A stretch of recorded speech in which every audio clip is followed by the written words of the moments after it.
Title: Mission Impossible 7 Skyrockets with $80 million debut. But wait, what's that sound of freedom at number 2? TLDR. Mission Impossible: Dead Reckoning Part 1 smashes the box office with an explosive $80 million debut in North America, but falls short of the forecasted $90 million.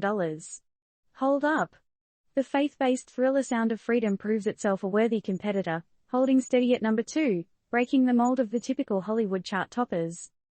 In a surprising twist of events, it seems like Tom Cruise's Mission Impossible: Dead Reckoning Part 1 missed its mark, scoring an $80 million debut against an expected $90 million in North America.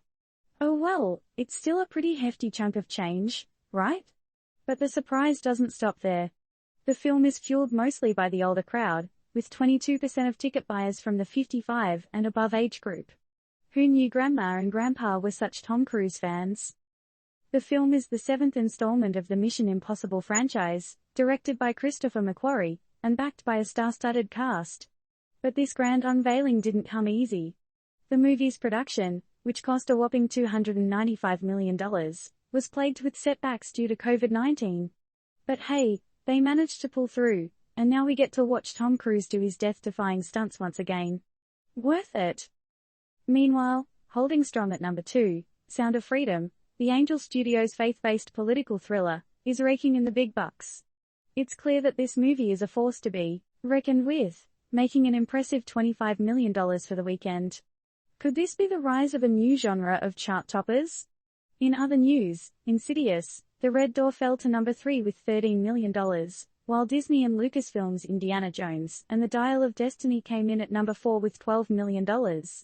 Elemental, a Pixar and Disney creation, also held its ground, earning $8.7 million in North America and $28.2 million overseas. Just think about it, folks.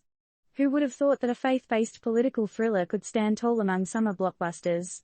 Isn't it intriguing how the dynamics of box office hits are shifting, breaking away from the usual thriller, action, or animated genres? What does this say about our evolving tastes and preferences in film? More importantly, will these surprise hits encourage more diversity in mainstream cinema? What do you think? Disclaimer: the content of this article does not serve as investment advice. Any actions you take upon the information are strictly at your own risk, and Turned Up News will not be liable for any losses and damages in connection with its use.